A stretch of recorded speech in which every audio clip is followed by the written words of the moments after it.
నమస్తే, నా పేరు ప్రశాంతి. ఎల్ఆర్టీ న్యూస్కు స్వాగతం. ముందుగా హెడ్లైన్స్ చూద్దాం. రాజన్న సిరిసిల్ల జిల్లాలో స్వామీజీ వేషంలో భారీ మోసం, 4 అరెస్ట్. కొడిమ్యాల బ్రహ్మోత్సవాల్లో విషాదం, కరెంటు షాక్తో బాలిక మృతి. వేములవాడ నియోజకవర్గ స్థాయి కాంగ్రెస్ పార్టీ సమీక్ష సమావేశం.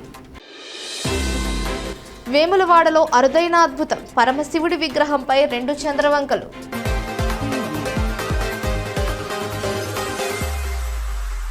పేదలకు ఇళ్లు నిర్మించడంలో కాంగ్రెస్ ప్రభుత్వం తీవ్ర నిర్లక్ష్యం, నాణ్యత లోపాలు ప్రదర్శిస్తోందని బీఆర్ఎస్ నాయకులు విమర్శించారు.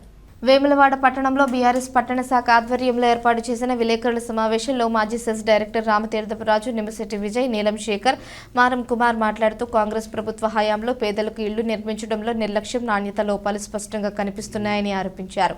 కేసీఆర్ పాలనలో ఆరంభమైన డబుల్ బెడ్రూమ్ నిర్మాణాలను కాంగ్రెస్ నాయకులు తమ హయాంలో జరిగినట్లుగా ప్రచారం చేసుకుంటున్నారని విమర్శించారు. బస్ డిపో సమీపంలో గత ప్రభుత్వం 144 మందికి ఇళ్లు కేటాయించగా కాంగ్రెస్ అధికారం చేపట్టిన తరువాత ఆ ఇళ్లను ఇందిరమ్మ ఇల్లు పేరుతో కేవలం తమ అనుచరులకు మాత్రమే కేటాయించారని ఆరోపించారు. అర్హత గల పేదలకు ఇళ్లు ఇవ్వాలని డిమాండ్ చేస్తూ అధికారుల నిర్లక్ష్యం వల్ల పలు ఇళ్లు అసంపూర్తిగా ఉండి ప్రమాదాలకు గురవుతున్నాయని పేర్కొన్నారు. కూలితే కేసీఆర్ పేరు, నిలిస్తే ఇందిరమ్మ పేరు ఇలా రాజకీయ ప్రయోజనాల కోసం ప్రజలతో ఆటలాడొద్దని హెచ్చరించారు. ఈ సమావేశంలో పట్టణ ప్రధాన కార్యదర్శి క్రాంతికుమార్, మాజీ కౌన్సిలర్లు జోగిని శంకర్, ముద్రకోల వెంకన్న, నాయకులు వాసాల శ్రీనివాస్, అంజద్ పాషా, ఉమర్ సత్యనారాయణ రెడ్డి, మంత సందీప్, దమ్మా భాస్కర్, రాకేష్, రఫీక్, షాహిద్, అసద్, మేడిపల్లి రాజు తదితరులు పాల్గొన్నారు. డబుల్ బెడ్రూమ్ వనకస్తానే కట్టడం జరిగింది. అది ఓన్లీ నల్లరాగడి భూమి కాబట్టి ఆ భూమి అక్కడ ఉన్న ఫ్లోరింగ్ కుంగుతుంది కాబట్టి ఆ విధంగా జరిగింది అక్కడ. కానీ నాసిరకం కట్టడంతో కేసీఆర్ డబుల్ బెడ్రూమ్ అవి కట్టనే కేసీఆర్, మీరు ఇచ్చేది మా భూములు, మా ప్రభుత్వం కట్టిన భూములు. ఇప్పుడు మీరు దయచేసి ఒక డబుల్ బెడ్రూమ్ కూడా కట్టలేరు. కట్టిన వాటిని షో చేసి ఇస్తున్నారు. మా ప్రభుత్వం మొత్తం పూర్తయినాక ఒక పండుగ వాతావరణంలోకి ఇద్దాం అనుకున్నారు. మీరు అట్టి ఎలక్షన్ మూమెంట్, ఎలక్షన్ స్టంట్లో ఇవ్వడం జరిగింది. అది నాసిరకం కట్టడం కాదు, చాలా బ్రాండెడ్గా కట్టిరు. ఒక భీమ్ కాడ గుంగలేదు, అక్కడ ఓన్లీ ఫుట్టింగ్ కాడ. కావాలంటే విజువల్స్ మళ్ళీ మేము పరిశీలిస్తాం. దయచేసి నాసిరకం కట్టడం కాదని తెలియజేస్తున్నాము. గౌరవ శాసనసభ్యులు మరి గత 6 సంవత్సరాల క్రితం ప్రారంభించినటువంటి డబుల్ బెడ్రూమ్ ఏదైతే బస్ డిపో వద్ద నిర్మాణంలో అయిపోయినాయో అక్కడికి వెళ్ళి కేవలం ఫ్లోరింగ్, మరి అప్పుడు 6 సంవత్సరాల క్రితం ప్రారంభమై వదిలేసి ఉన్న ఫ్లోరింగ్ వద్ద వెళ్ళి మరి అది వీరు అంతమంది వెళ్ళి నిలబడి చూస్తున్నాం. దాని ముందు చూస్తే ఇదివరకే కుంగిపోయి ఉన్నది. మళ్ళా అక్కడ కావాలన్నా అసలు వీళ్ళకి తెలుసా తెలియదా, ఆ అధికారులు చెప్పిరా మాకు తెలియదు, కానీ కుంగిపోయిన వద్ద నిలబడి మళ్ళీ కుంగిపోయిన దాన్ని ఈ ఎమ్మెల్యే స్థాయిలో ఉండి మీ ఆలోచన విధానం ప్రజలంతా కూడా గమనిస్తూ ఉన్నారు. ఎందుకంటే మీరు కట్టేయలేదు, సచ్చేయలేదు, కానీ మీరు అక్కడికి వెళ్ళి కేసీఆర్ని బంధనం చేసి కాళేశ్వరంలో ఇట్లా బంధనం చేసి అధికారులకు వచ్చిరో మరి ఇక్కడ ఉన్నటువంటి ఈ పట్టణంలో మరి అందరినీ అలాని మాయ చేసి అబద్ధాలతోని నమ్మించి మళ్ళా లబ్ధి పొందాలని చూస్తారు తప్ప ఏమాత్రం నిజం కాదు. మీకు దమ్ముంటే మీ ప్రభుత్వ సొమ్ముతో గట్టి చూపెట్టాలని చెప్పి మేము డిమాండ్ చేస్తూ మరి ఇలాంటి చౌకబారు మాటలు ఎమ్మెల్యే స్థాయిలో ఉండి మాట్లాడడం నిజంగా బాధాకరం అని చెప్పి మేము వ్యక్తం చేస్తా ఉన్నాం. వేములవాడ ఎమ్మెల్యే గారు ఆదిశీరన్న గారు మరియు కలెక్టర్ గారు నందికామన్ దగ్గర ఉన్న భారతపురంలో డబుల్ బెడ్రూమ్లను సందర్శనలో భాగంగా అక్కడికి పోయినాక ఆ లోపలున్న ఆ బెడ్ కుంగిపోవడం జరిగింది. అయితే అది ఇంకా ఇప్పటి వరకు కంప్లీట్ పూర్తి కానటువంటి బెడ్ అది సరి చూసుకోకుండా మీరు పోవడం జరిగింది. ఎందుకంటే అది గత 6 సంవత్సరాల కింద ప్రారంభించిన తర్వాత దాన్ని పూర్తి కంప్లీట్ కాలేదు. ఇంకా అది రాగడి మట్టి, దానికి కారణం కూడా అది ఇంకా ఆల్రెడీ బ్లడ్ ఫ్లోరింగ్ చేయలేని పైన అది. మీరు ఆర్ఎన్బి అధికారులను తెలుసుకోవచ్చు, అది ఆర్ఎన్బిఆర్ల పర్యవేక్షణలో జరుగుతుంది కాబట్టి తెలుసుకోవచ్చు. మీరు మీడియా మిత్రులు కూడా వివరణ తెలుసుకోవచ్చు. ఇక మీదట లబ్ధిదారులకు అందజేసేటప్పటికైనా కానీ మీరు దాన్ని కంప్లీట్ పూర్తి చేసి అందజేసి వాళ్ళకి ఎటువంటి ఇబ్బంది కలగకుండా ఇవ్వాలని కోరుకుంటూ మరి గౌరవ ఎమ్మెల్యే గారు, మరి జిల్లా కలెక్టర్ గారు, మరి కొంతమంది నాయకులు తిప్పాపూర్లోని డబుల్ బెడ్రూమ్లను సందర్శించిన కార్యక్రమంలో పోవడం జరిగింది. మరి అక్కడికి పోయిన క్రమంలో వారు ఆ పరిశీలనకు ఎందుకు పోయారంటే నిన్నటి రోజున వారి షెడ్యూల్లో చూస్తే ఇందిరమ్మ ఇళ్ళ కార్యక్రమం వెళ్తున్నామని చెప్పి గౌరవ ఎమ్మెల్యే గారి షెడ్యూల్లో పొందుపరచడం జరిగింది. మరి పోయిన క్రమంలో వారు చూసిన క్రమంలో వాస్తవంగా కలెక్టర్ గారిని అక్కడ తీసుకుపోవడం క్రమం ఏమైందంటే అక్కడ ఫ్లోరింగ్ కానీ ఇతరత కొన్ని ఏళ్ల కింద కట్టినాయి, అక్కడ ఖరాబ్ అయిందనే ఉద్దేశంతోనే వారిని తీసుకెళ్లడం జరిగింది కలెక్టర్ గారిని. ఆ కలెక్టర్ గారిని తీసుకెళ్లే క్రమంలో ఈ పేపర్ వాళ్ళ సాక్ష్యం రేపు పొద్దున ఏది జరిగినా మీరే బాధ్యులవుతారు. ఇప్పటికైనా అక్కడ ఉన్న లోటుపాట్లు గ్రహించాలి. మరి వల్ల అక్కడ ఎక్కడ ఏ లోటుపాటు జరిగినా ఇన్ ఫ్యూచర్లో కేసీఆర్ కట్టింది కాదంటాం. ఇప్పటి మేము సగం కట్టినాం, మీరు సగం కడుతున్నారు. ఆ సగానికి కాదు మొత్తం బాధ్యులు మీరే అవుతారు. ఎందుకంటే మీ ప్రభుత్వం ఉంది కాబట్టి ఖచ్చితంగా మరి అలా రానున్న కాలంలో ఏ ప్రమాదాలు జరిగినా మాత్రం మీరే బాధ్యత వహించాల్సి వస్తుంది. మా తరఫున మా టీఆర్ఎస్ పార్టీ తరఫున పెద్ద ఎత్తున మరి ఉద్యమాలకు సైతం సిద్ధం. మరి ఇలా రానున్న రోజుల్లో ప్రజలందరికీ కూడా మన నిజమైన లబ్ధారులందరూ కూడా డబుల్ బెడ్రూమ్లు విషయంలో కావచ్చు, మరి ఖాళీ స్థలాల విషయంలో కావచ్చు, ఇల్లు లేని వాళ్ళ పేదలకు ఇచ్చే విషయంలో కావచ్చు, ఎక్కడ కూడా ఒక పొరపాటు వేసినా పెద్ద ఎత్తున ఉద్యమాలు చేసి ప్రజల పక్షాన ఉండి మరి టీఆర్ఎస్ పార్టీ వెంబడాడ పక్షాన పోరాటం చేస్తామని చెప్పి తెలియజేస్తున్నాము. ఈ కార్యక్రమం ఇచ్చిన మా గౌరవ కౌన్సిలర్ మాజీ కౌన్సిలర్లకు ప్రజాప్రతినిధులకు ప్రతి ఒక్కరికి ధన్యవాదాలు తెలుస్తున్నాం. వేములవాడ పట్టణంలోని ఎస్ఆర్ఆర్ గార్డెన్స్లో స్థానిక సంస్థల ఎన్నికల ప్రక్రియలో భాగంగా వేములవాడ నియోజకవర్గ స్థాయి కాంగ్రెస్ పార్టీ సమీక్షా సమావేశం నిర్వహించారు. ఈ కార్యక్రమానికి రాష్ట్ర ప్రభుత్వ విప్ ఆది శ్రీనివాస్ ముఖ్య అతిథిగా హాజరయ్యారు. ఈ సందర్భంగా ఆయన మాట్లాడుతూ రాబోయే ఎన్నికల్లో కాంగ్రెస్ పార్టీ అభ్యర్థుల విజయమే ప్రధాన లక్ష్యమని, అందరూ ఒకే తాటిపై పనిచేయాలని పిలుపునిచ్చారు. అభ్యర్థుల ఎంపిక సెలెక్ట్ అండ్ ఎలెక్ట్ విధానంలో పూర్తిగా పారదర్శకంగా జరుగుతుందని తెలిపారు. దేశంలో బడుగు బలహీన వర్గాలకు కాంగ్రెస్ ఎప్పుడూ అండగా నిలుస్తోందని గుర్తు చేశారు. పార్టీ నాయకులంతా సమన్వయంతో పనిచేస్తే నియోజకవర్గ స్థాయిలో కాంగ్రెస్ అభ్యర్థుల గెలుపు ఖాయమని అన్నారు. 5 గంటలకు 5:30 గంటలకు సమయం కూడా లేకుండే అయినా కూడా అన్నగారు అందరికీ కూడా మెసేజ్ ఇవ్వడం, అక్కడికి దాదాపు నాకు దీవెనలు ఇచ్చారు. నిన్న 5:30 ప్రాంతం వారికి సదా కృతజ్ఞతలు.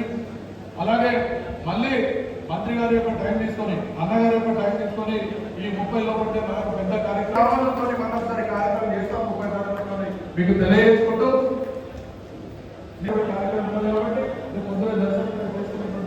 పరిస్థితి కాబట్టి ఇప్పుడే 12:30 మరి బయలుదేరేటువంటి కార్యక్రమం దాదాపు 4 సార్లు 5 సార్లు సందర్శించుకుంటా అక్కడ గ్రామాల కానీ కార్యకర్తల యొక్క బాధలు మేలు కోరుకునే విధంగా ఇలా రేవంత్ రెడ్డి గారు ముఖ్యమంత్రి గారి యొక్క సాన్నిధ్యంతో ఎక్కడ కూడా 119 ఒకరి చేత నామినేషన్ ఇచ్చి ఆ గ్రామానికి సర్పంచ్ మన ఎంపిక కాబట్టి సందర్భంగా చూడాల్సినటువంటి బాధ్యత తీసుకోవాలండి.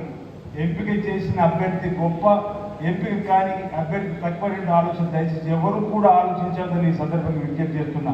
అందరికీ గౌరవం ఇవ్వాల్సింది, అందరికీ సమాన హక్కులు ఉండ పోటీ చేయవలసింది మన తరఫున ఒక్కరే కాబట్టి ఆ ఒక్కరికి ఇచ్చినప్పుడు గౌరవంగా చూడాలి తప్ప వేరే ఆలోచన చూడకూడదని చెప్పి సందర్భంగా నేను మీ అందరూ కూడా మనవి చేస్తూ ప్రజలకు కూడా సంక్షేమ కార్యక్రమాలు అందుతున్నాయి, చక్కటి సంక్షేమ కార్యక్రమాలు.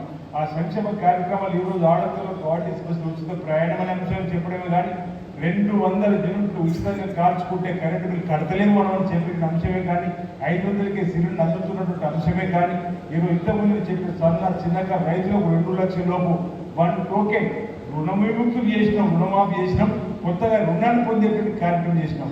వారి భుజం తట్టితే, వారి కళ్ళను తట్టితే, వారి గడప దగ్గరికి వెళ్ళి ఈ పథకాలు రేవంత్ రెడ్డి గారి సర్కారు ఇందిరమ్మ రాజ్యంలో వస్తున్నటువంటివి మనం చెబితే వారు మరణం చేసుకొని మన వైపు రావడానికి అవకాశం ఉండేటువంటివి. ఇద్దరి మధ్యలో ఉంటే, ముగ్గురు మధ్యలో ఉంటే వారికి నచ్చ చెప్పి ఒక్కరిని పెట్టేటువంటి కార్యక్రమంలో నేను తప్పనిసరిగా చొరవ చూపిస్తానని చెప్పని మాట సందర్భంగా ఇక్కడ ఉన్నటువంటి పెద్దలందరూ కూడా తెలియజేస్తూ మరి ఈనాటి కార్యక్రమం రాత్రి మనం షెడ్యూల్ వచ్చింది 6:30 అనుకుంటాం, బయటకు 7:30 తెలిసింది. 8:30 ఆ ప్రాంతంలో మనం అందరం కూడా అనుకోని, ఎందుకంటే రేపటి నుంచే నామినేషన్. మరి ఒకవేళ ఇలాంటి సమావేశం ఏర్పాటు చేసుకోక ఎవరికైనా బాధ్యత చేయకపోతే ఇబ్బంది కాబట్టి రాత్రి వాట్సాప్ రూపం ద్వారా మీకు సమాచారం ఇవ్వగానే సుమారు 1000 పైన మన నాయకులు కార్యకర్తలు వచ్చే అందరికీ ప్రత్యేకమైనటువంటి అభినందనలు, ధన్యవాదాలు.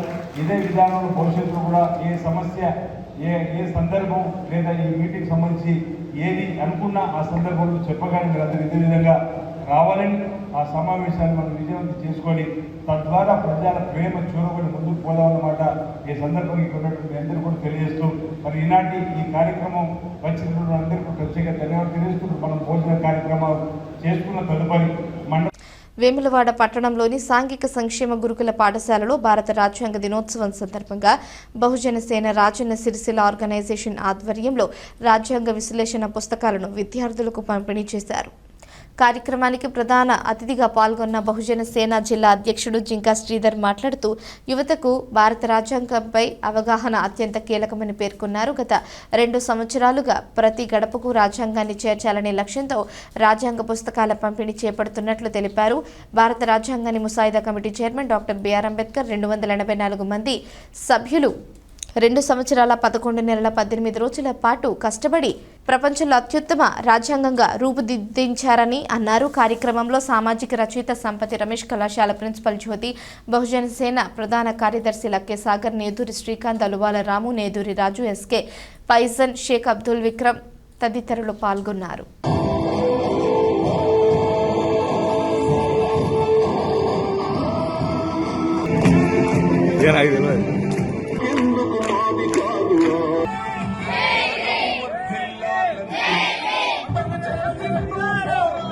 భారత రాజ్యాంగ దినోత్సవం సందర్భంగా వేములవాడ పట్టణంలోని సాంఘిక సంక్షేమ శాఖ గురుకుల పాఠశాలలో రాజ్యాంగ పుస్తకాల పంపిణీ కార్యక్రమాన్ని బహుజన సేన రాజన్న సిరిసిల్ల ఆర్గనైజేషన్ ఆధ్వర్యంలో నిర్వహించడం జరిగింది.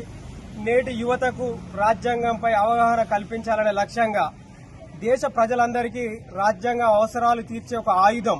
అలాంటి రాజ్యాంగంపై నేటి సమాజానికి అవగాహన లేకపోవడం చాలా బాధాకరంగా భావిస్తూ దేశ ప్రజలందరూ రాజ్యాంగంపై అవగాహన పెంచుకోవాలని గడప గడపకు రాజ్యాంగం అనే కార్యక్రమాన్ని బహుజన సేన రాజన్న సిరిసిల్ల ఆర్గనైజేషన్ గత 2 సంవత్సరాల నుంచి నిర్వహించడం జరుగుతుంది.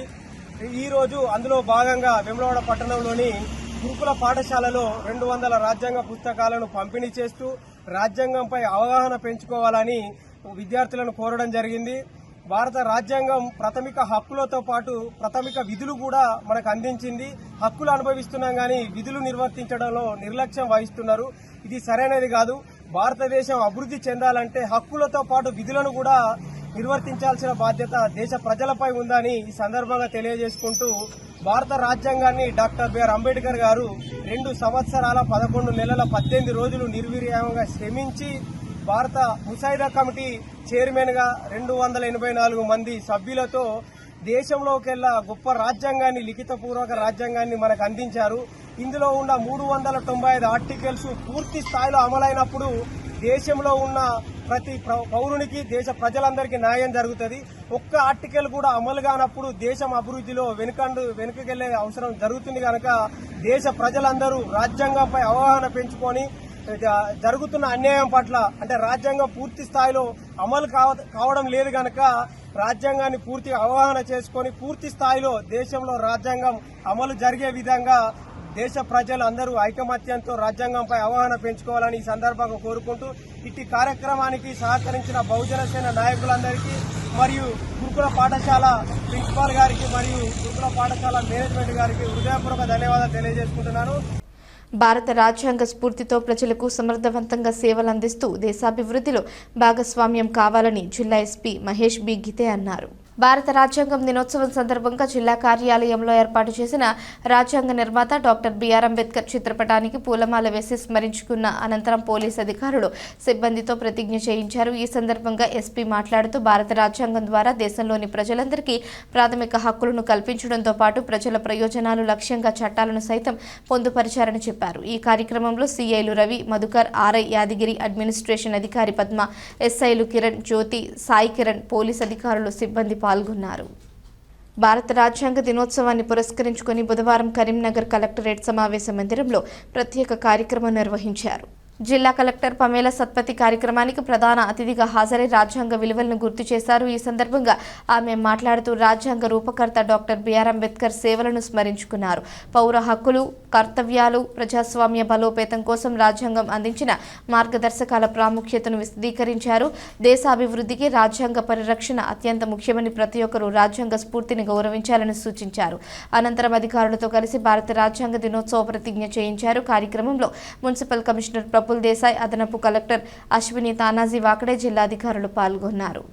కొడిమ్యాల మండల కేంద్రంలో జరుగుతున్న శ్రీ లక్ష్మీ వెంకటేశ్వర స్వామి బ్రహ్మోత్సవాలు విషాద ఛాయల్లో మునిగిపోయాయి. స్వయంభూగా వెలిసిన దేవస్థానంలో 3 రోజులుగా అంగరంగ వైభవంగా ఉత్సవాలు కొనసాగుతున్నాయి. మంగళవారం రాత్రి దేవుని ఊరేగింపు కళ్యాణోత్సవం అనంతరం జరిగిన ఘటన గ్రామాన్ని విషాదంలో ముంచింది. రాత్రి 11 గంటల సమయంలో మెట్లదారిపైన ఆడుకుంటున్న స్థానిక బాలిక మధుశ్రీ లైటింగ్ వైర్లు తగలడంతో కరెంటు షాక్కి గురై అక్కడికక్కడే మృతి చెందింది. ఘటనపై ఉదయం కుటుంబ సభ్యులు బాలిక పార్థివ దేహంతో ఆలయం ముందు ఆందోళన నిర్వహించారు.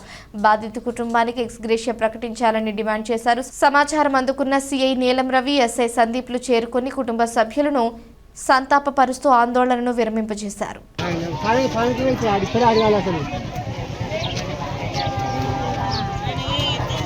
రాజన్న సిరిసిల్ల జిల్లా వేములవాడ శ్రీ పార్వతి రాజరాజేశ్వర స్వామి దేవస్థానానికి అనుబంధమైన శ్రీ భీమేశ్వర స్వామి ఆలయంలో విధులు నిర్వహిస్తున్న హోంగార్డులతో ఆలయ ఈవో ఎల్ రమాదేవి సమావేశమయ్యారు. ఈ సందర్భంగా ఆమె మాట్లాడుతూ భక్తులకు ఎటువంటి ఇబ్బందులు కలగకుండా కర్తవ్య నిర్వహణలో పూర్తి బాధ్యతతో వ్యవహరించాలని సూచించారు. భక్తులతో మర్యాదపూర్వకంగా వినయంతో మాట్లాడాలని హోంగార్డులకు ఆదేశించారు. ఆలయ పరిశుభ్రత, భద్రత, శాంతి భద్రతల విషయంలో అప్రమత్తంగా ఉండాలని సూచించారు.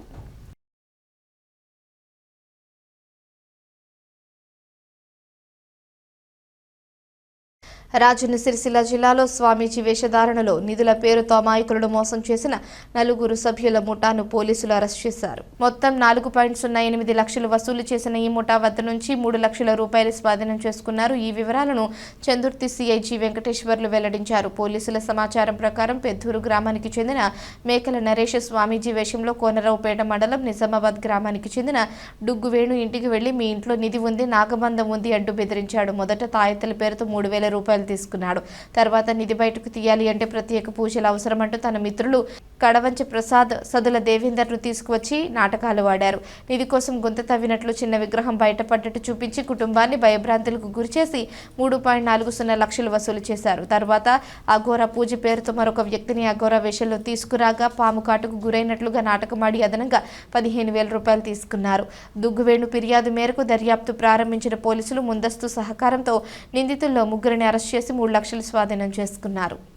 ఒకరోజు వీళ్ళ గ్రామంలోకి వీళ్ళని ఐడెంటిఫై చేసి అతని దగ్గర ఎట్లయినా డబ్బులు రాబట్టాలనే ఉద్దేశంతో మీ ఇంట్లో ఏదో ఒక శక్తి ఉంది మీ దగ్గర పూజలు చేసి ఆ ఇంట్లో ఉన్నటువంటి నిధిని బయటకు తీస్తాను నమ్మిస్తే ఫస్ట్ అతను ఒక 50,000 రూపాయలు ఇస్తాడు ఈ వేణు.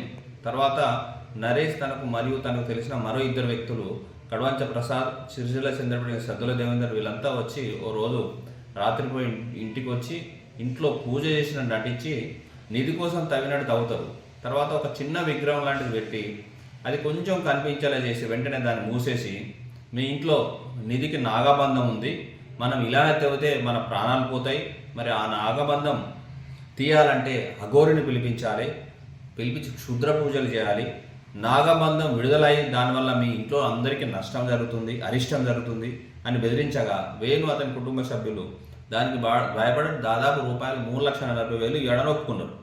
ఒక 4 రోజులకు డబ్బు ఇచ్చిన తర్వాత పై 3 అందరూ చంద్రపేట సద్దుల రాజేశం మరొక వ్యక్తిని అతనికి అఘోరి వేషం వేసుకొని తీసుకొచ్చి రాత్రి ఇంట్లో పూజ చేసినట్టు ఒక గోయి తవ్వుతుండగా వాళ్ళ వెంబడే ప్లాన్గా ఒక పాము తీసుకొచ్చుకుంటారు. దానికి కూరలు తీసిన పాము, దాన్ని ఏదో ఒక రొమ్ములో ఆ పాము ఆ గోయలో వేసి ఈ సద్దుల దేవేందర్ అనే వ్యక్తిని కరిసినట్టుగా నమ్మిస్తారు. అతను రక్తం కప్పుతున్నట్టుగా యాక్టింగ్ చేస్తారు. తర్వాత ఈ 4 కలిసి అర్జెంటుగా హాస్పిటల్ తీసుకెళ్ళాలి, అతని ప్రాణం పోతే మరీ మీ ఇంటికి ప్రమాదం, మీ పైన కేసు అవుతుందని చెప్పి వాళ్ళని ఈ యొక్క దుగ్గు వేణుని భయపెట్టిస్తారు. తర్వాత మళ్ళీ అతని దగ్గర నుంచి ఇంకొక 15,000 రూపాయలు రావాలని ఎక్స్ట్రాక్షన్ చేస్తారు. తర్వాత అతన్ని ఏదైతే పాము కరిచినట్టు వ్యక్తిని హాస్పిటల్ తీసుకెళ్తారు. తర్వాత వేణు నరేష్ అనే వ్యక్తి ఎన్ని రోజులైన ప్రయత్నించినా వీళ్ళకు వేణుకు దొరకరు. ఈ విధంగా మళ్ళీ ఒకసారి వేణు వీళ్ళను కలిసి మరి ఈ విధంగా జరిగింది అని మరొకసారి ప్రాధేయపడితే వాళ్ళు డబ్బులు ఇవ్వరు. తర్వాత వేణు తను మోసపోయినాన్ని గ్రహించి కోనరావుపేట పోలీస్ స్టేషన్లో ఫిర్యాదు చేస్తాడు. తర్వాత మేమందరం, నేను, ఎస్ఐ గారు, అదేవిధంగా స్పెషల్ టీం మా సిబ్బంది సిసిఎస్ వారితో కలిసి వీళ్ళని పట్టుకున్నాం. ఈరోజు అరెస్ట్ చేసి వారి దగ్గర నుంచి ఒక 3 lakhs రూపీస్ రికవర్ చేయడం కూడా జరిగింది. ఈ సందర్భంగా మళ్ళీ ఒకసారి నేను ఈ యొక్క ప్రజలకు మేము మా విజ్ఞప్తి ఏమనగా, ఇటువంటి సాములను నమ్మి మీరు మోసపోకూడదు. మీరు ఎంతో కష్టపడి సంపాదించిన డబ్బును ఈ విధంగా మోసపూరితమైన వ్యక్తులకు అందజేయద్దు.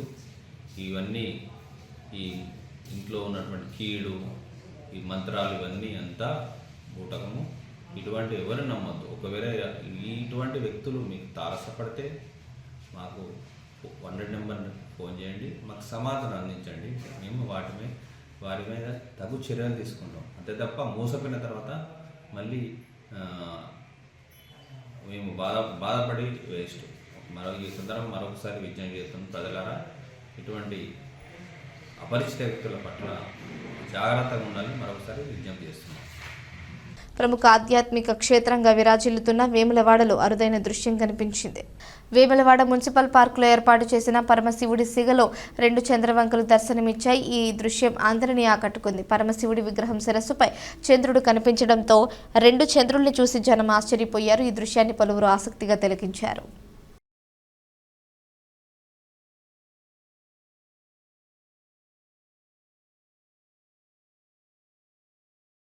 పంచాయతీ ఎన్నికల నిర్వహణకు పగడ్బందీ ఏర్పాట్లు చేయాలని రాష్ట్ర ఎన్నికల సంఘం కమిషనర్ ఐ రాణి కుముదుని ఆదేశించారు. పంచాయతీ ఎన్నికల నిర్వహణపై రాష్ట్ర ఎన్నికల సంఘం కమిషనర్ ఐ రాణి కుముదుని అన్ని జిల్లాల కలెక్టర్లతో బుధవారం వీడియో కాన్ఫరెన్స్ ద్వారా సమీక్షించారు. జిల్లా సమీకృత ఆలయాల సముదాయం నుంచి ఇన్ఛార్జ్ కలెక్టర్ గరిమా అగ్రవాల్ హాజరయ్యారు. ఈ సమావేశంలో Sircilla RDO Venkateswarlu, DRDO Seshadri, DPO Sarfuddin తదితరులు పాల్గొన్నారు. ఈ వార్తలు ఇంతటితో సమాప్తం. తిరిగి ప్రసారమయ్యే LRT న్యూస్లో మళ్ళీ కలుసుకుందాం. అంతవరకు సెలవు. నమస్కారం.